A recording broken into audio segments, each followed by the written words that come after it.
Hey, welcome to the Youth Podcast from St. Catherine's Church. We hope you are encouraged and inspired. If you would like to contact us more, please email us at info@stcatharines.ie.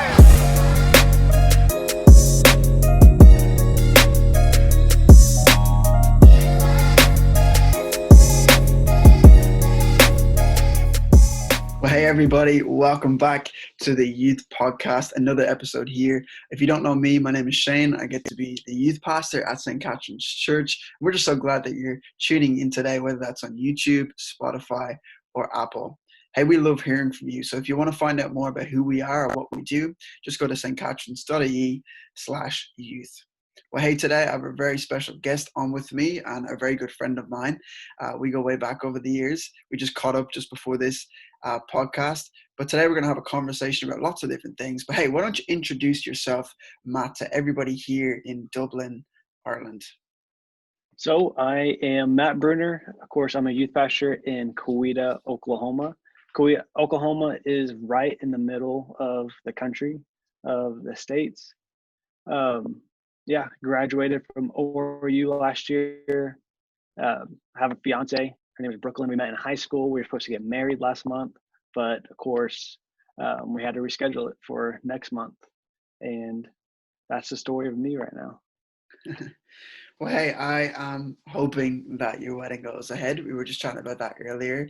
It'd be great to see you get married in the next couple of months. Marriage is amazing. I love it. Best years of my life so far, and I'm excited for the future. But hey, so good to have you on with us. Like he said, he's a youth pastor. He cares about young people. And so, hey, young people listening in, I believe in his voice and what he has to say.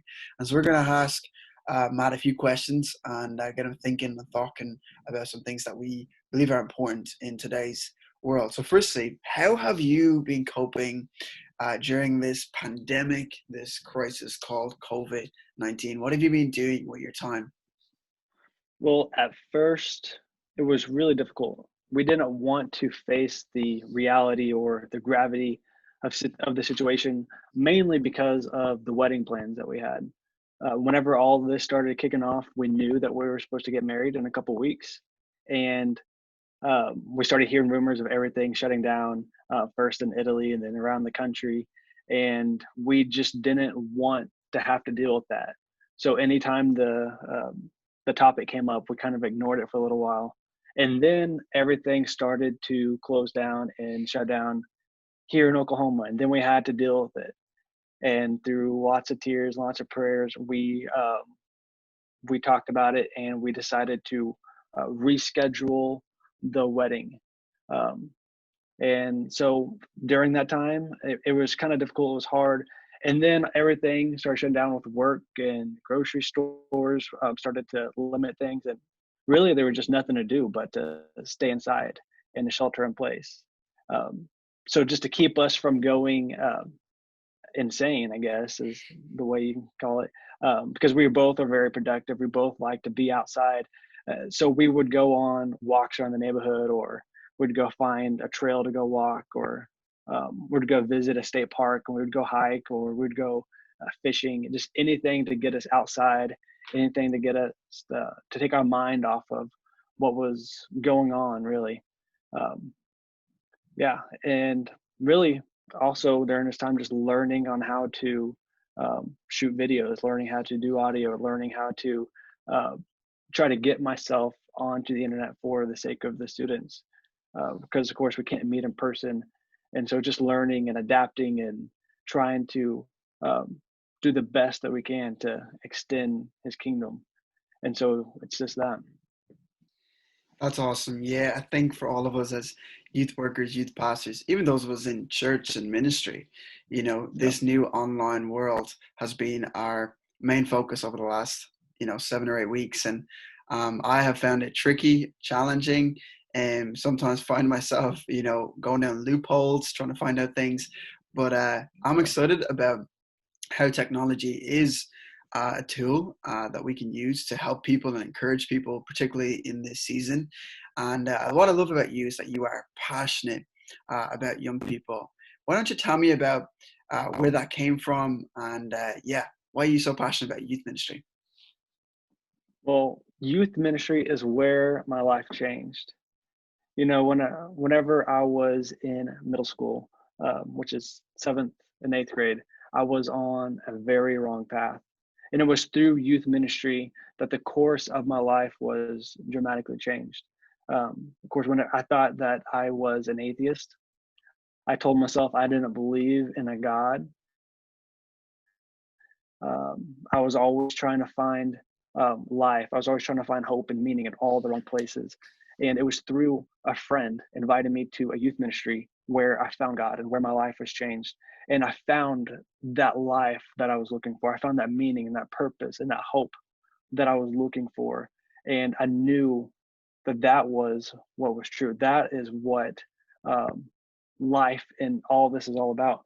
And so with that, I wanted to, a fire got lit inside my heart, and I wanted to share that news with everybody. I knew I wasn't the only person looking in the wrong places. I knew everybody else around me, they were also trying to look for um, meaning and purpose in life, just like I was. And I found it. And I wanted to share that with everybody I could and tell them that it was through Jesus, that Jesus, He is the way, He is the truth, that He is life. And in that, it birthed a desire for youth ministry. I know youth and teenagers is such a pivotal point in their life. Right now, they're all on the path, and right now the path it seems malleable. It seems like it can change, but the longer you stay on that path, the harder it is to change. And so the earlier you can share that with youth and teenagers, and to show them that there really is life out there, and that life it's not through sex, it's not in drugs, it's not in alcohol, but it is in Jesus. The sooner you can share that with them, the the sooner you can change a life. And so I really just wanted to share that with the teenagers and try to develop them to become disciples to where they want to share that with other people, and then it just starts to grow and to multiply, because I believe that is how the kingdom of God is supposed to extend, and that's what it's really all about in the end. Yeah, that's so good. I was saying to a couple of young people the other day about, you know, a lot of the work we do, I guess, as youth pastors or youth workers, is that, we invest in young people day in, day out, every week, every month, every year.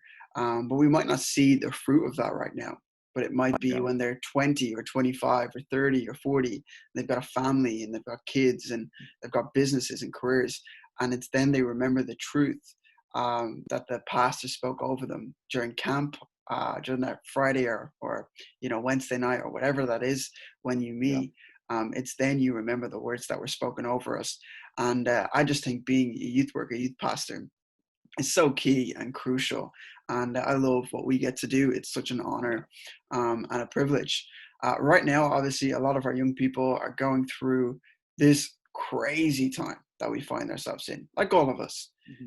Yeah. But a lot has changed here for them. They're not in school for the last couple of months, and they haven't seen their friends. Um, they're not getting to do the things they love, like sports, maybe even going shopping, and Yeah. just hanging out in town and doing those things. And then we've got exams that have been one delayed into a later date, and now actually it's fully cancelled. And our young people have had exams and been given a grade that depends on the teacher's view or overview of their last couple of years. And that is very, very difficult. And we've had some young people who are quite happy that they've been cancelled. And then we've had some young people who are really, really looking forward to and have been studying all year round. So they're finding themselves in really tough times. And with that, their mental health has been affected. There's loneliness kind of coming on. My question for you, Matt, is hey, how could you encourage them in this season? What is one or two things you would say to them that they could find hope in all of this? Well, first thing is to the students who it has infected, especially those who are missing exams and uh, all that entails. I just want to say I'm sorry, because it really does. It stinks because we spent our whole lives working towards these moments, and a lot of us we get to experience these moments of taking that next step in life. And I'm just sorry that it's happened to you guys. Right now, right before this podcast, I was writing letters to a couple of our seniors who are graduating high school they're supposed to be graduating in a couple of weeks. So just writing them their letters and letting them know about how sorry I am for them, and how they're going to look back at this time, and they spent their whole life looking forward to this time of how exciting it was supposed to be. But I hope and pray that in the future they'll look back and they'll see how faithful and how good God was through it all. So one thing is, I just want to tell you guys that God, He is trustworthy, that He is strong enough to put your whole hope and your whole faith. And right now it seems like everything is uncertain. That is a word that kind of drives a little bit of anxiety inside of us. But where we find our hope and where we put our trust and where we find our peace, that is what is going to define us, not just today, but in the future. So if we're putting our hope in the next steps in life, or whether it's taking an exam, going to a school, getting into or finding a job, I know all those seem really tough, trying to find God's voice, trying to find God's leading through it all, and trying to find where is the next step. That leads to a lot of anxiety. And I know whenever I was trying to find a good college to go to, and then whenever I was in college, I was trying to find a job or trying to figure out what God had in store for me, it drove a lot of anxiety because I felt like I was in control. And I felt like I had to do all the right things. I had to take every step, I had to make the right decision. And so just thinking about trying to make that right decision, it really drove anxiety and fear. But whenever we take a step back and we look at the bigger picture of what's not just of what's in front of us, whether that's exams, whether that's missing our friends, but whenever we take a step back and we look at the bigger picture, we can really see God working through this. And I know it's not through optimal means. It's not through the best way that we think it is. But it just reminds me of the Bible verse that God works all things through the good. And so even this, right now, it doesn't seem like anything good can come from COVID. But I believe that whether it's in a couple months or whether it's this time next year or whenever we're all way older, we'll look back at this time and we're going to be able to say that God was faithful. God was trustworthy, that we were able to put our trust in God because God knew our heart. He knew our mind, and He knows the plans that He has for us. And so if we just put our hope and our trust in that, then God, He can and He will come through. And His plans are always better than what we expect. It's not always easy, and sometimes it hurts, but it's always better than we expect. Love that. That's so encouraging. And hey, if you're a young person listening to this, I really hope you're taking some notes and you're engaging with what Matt is saying. You know, a lot of us maybe feel like 2020 is going to be the year that we forget and we want to forget and we want to put it to the side. But I actually think it's the year that we can grow in and we can be defined by. And to not let it be a wasted season. I actually believe nothing is wasted in God. I think that's very biblical. He uses everything.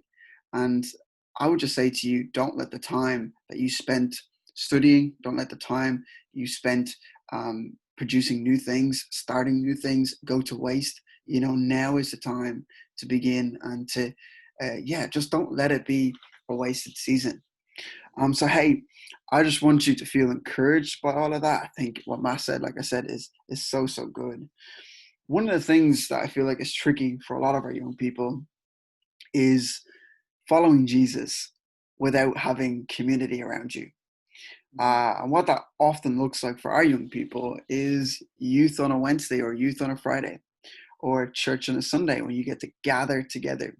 And that in a space like that, you can be encouraged, you can be equipped, you can be empowered. It's a space that we believe is holy. It's a space that we believe God is at work in. And I just feel like now is a great time to let young people know that the presence of God is not confined to a building. And the church is not a building, it's His people. And I think the question I want to ask, Matt, is in this season particularly, how can young people continue to follow Jesus and experience all that He has for them in this time? I think it always comes down to what you just said, what the definition of a church is. We want to have that time together where we're spending it together in that close connection. And I think right now we are discovering just how much we love to be around people. Even me, I consider myself introverted. I don't like to be in large crowds with a lot of people all the time. But I even have that desire of, wow, I really miss seeing people. The first time I came back to work here in the office and saw some of my coworkers, it was just good just to see their face and to hear their voice. And I think right now we're really we're missing and we're discovering how meaningful connections and relationships really are to us. But it's what you said. It's the church. It's not just a building. It's not just a place we go to. We don't just come to church, but we are the church. Church isn't the place, but it's you and me, because the Bible says that we are the temple of the Holy Spirit. God dwells in us, and whenever two of us come together and we're able to have that connection, we're able to look each other in the eyes and to encourage each other and pray for each other. That is what church is all about. And so it comes down to having that personal connection, keeping it strong. The Bible, it never says to have big events. It never says to make sure you have programs, make sure you have a building and a place to go to. But it does say to care for one another. It does say to love for one another. It does say to carry each other's burdens. And that's what they did in the early church. And that's what we are discovering now. That is what church is, and that's what working. And so kind of like what I said earlier, we don't see the good in this right now. But if we take a step back, I know we're going to be seeing the good. And probably one of the good that we're going to see is what church is all about. We'll discover that it's not just about having the biggest building, the biggest program, but about coming together. The church, it's you and me. And so right now with our group, we are just trying to keep that connection strong. We're trying to keep that relationship there. And so we're not able to see each other face to face right now. Of course, our church is opening up this Sunday, but that's going to look really different than what's used to. And currently our youth, we're not going to be able to meet until at least June. So youth meetings, we're not going to see each other for still a couple more weeks unless they come on that Sunday with their parents. But we're trying to keep that group and that connection and that relationship strong. And one way of doing that is just through GroupMe, the chat, the app that we can just have a big chat with. So we have a big chat with the whole youth group. And then we also broke it down to where we have a guys chat and then we have a girls chat. That way we can have a place where it's 24/7, where we can just talk with each other and send each other Bible verses and little devotions and to encourage each other and send prayer requests. And on occasions, or maybe more often than not, maybe sending funny memes just to make each other laugh and to kind of take your mind off of what's going on. And so I think it's that. I know we can't see each other. We can't hug each other is a big thing, but we can encourage each other and we can pray for one another. And that's what it's all about being and caring for one another. And so it really is driving that desire inside of us, not being able to see each other, not being able to hang out. But that's what it's all about. It's just seeing each other and praying for each other. It's so good. I'm actually reminded of that verse in First John. I'm not sure the exact chapter and verse, you probably know better than I do, but that perfect love casts out all fear. And I guess if there's one thing we could be in this season, is that love, is that to see and experience God's love. And with that, we can drive out this fear, this worry, this anxiety that keeps filling our hearts and minds every time we read the news. We hear or see a loved one, being sick, or we find out someone has, symptoms or whatever. All those things start to spill into our hearts and minds and causing fear. But what if we were to encourage one another, pray for one another, be in community, connect with one another? Love can actually overcome those things. And so I'm really encouraged by that. And I think some of the things you mentioned there, by being in community, even online, whether that's a WhatsApp group or whether it's an app on the phone or whether it's Zoom or it's your Friday night meeting or whatever that looks like for you, it's staying connected. I was saying to a couple of young people the other day, if there's one thing you can do to help in this season, being on youth team, is just show up, be there, be present, make sure you're first on the call, make sure you're last to leave. Make sure you're texting 2 or 3 people and saying, hey, why don't you come on and join us? I think it's just a great way of playing your part in this season, no matter what we're going through, and even not even being able to meet together. That's so good, man.